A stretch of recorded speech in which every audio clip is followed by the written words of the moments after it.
Safe staffing saves lives. Inadequate staffing levels are associated with adverse patient outcomes. Research has shown that increased nurse workloads are associated with higher incidence of pneumonia, urinary tract infection, cardiac arrest, and failure to rescue patients. According to the Joint Commission, insufficient nurse staffing is often cited as a contributing factor to sentinel events. On the other hand, increased nurse staffing has shown to increase patient safety, quality of care, and patient satisfaction, as well as decrease patient length of stay and nurse burnout.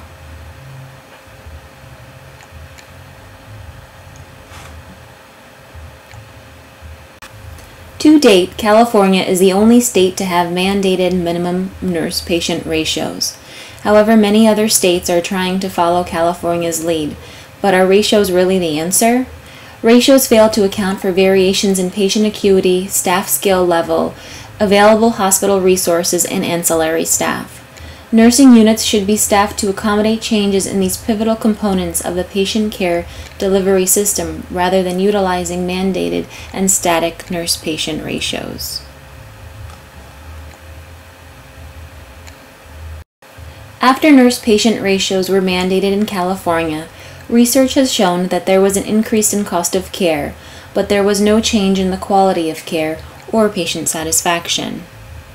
The rate of falls in the development of pressure ulcers were not impacted after the ratios were mandated. As for nurses in California, the feelings are mixed towards the ratios.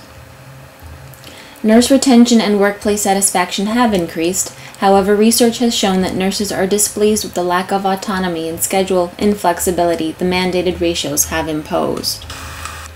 The demands for hospital care will continue to increase as the Affordable Care Act develops and baby boomers age. However, hospital reimbursement from federal agencies, such as the Centers for Medicare and Medicaid Services, is becoming more stringent and regulated by the federal government. Provider-preventable conditions such as falls, pressure ulcers, and catheter-associated urinary tract infections are no longer being reimbursed by the center, which can indicate a significant loss of revenue. Hospitals should consider adopting safe staffing strategies to decrease adverse patient outcomes and increase reimbursement potential, since there is ample evidence to support a link between RN workload and patient outcomes.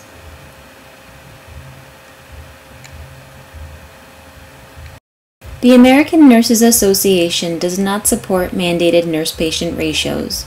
Instead, the ANA encourages hospitals and other healthcare organizations to utilize a multifaceted approach to nurse staffing that includes taking patient acuity, infrastructure, and staff skill level into consideration.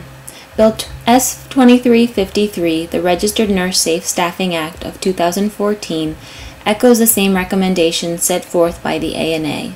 Introduced to the Senate by Senator Jeff Merkley of Oregon on May 15, 2014, the bill amends Title 18 of the Social Security Act to require each Medicare participating hospital to implement a hospital-wide staffing plan for nursing services. The staffing plan requires an appropriate number of registered nurses to provide direct patient care that addresses the unique characteristics of the patient and hospital units, which will result in the delivery of safe, high-quality patient care. The bill takes into account the related issues affecting nurse staffing and the delivery of care, such as infrastructure, technology, nurse skill level, and staffing levels of ancillary staff. If enacted, the bill would establish upwardly adjustable minimum ratios of direct care registered nurses based upon these contextual issues. Unlike the static nurse-patient ratios mandated in California, these ratios would be adjustable to accommodate for the constant variations present in healthcare organizations. We encourage you to research the topic of safe nurse staffing and support current policy initiatives. At the end of the day, I know we all want to provide high-quality care to our patients and be satisfied in the workplace. After all, nursing is the hardest job you'll ever love.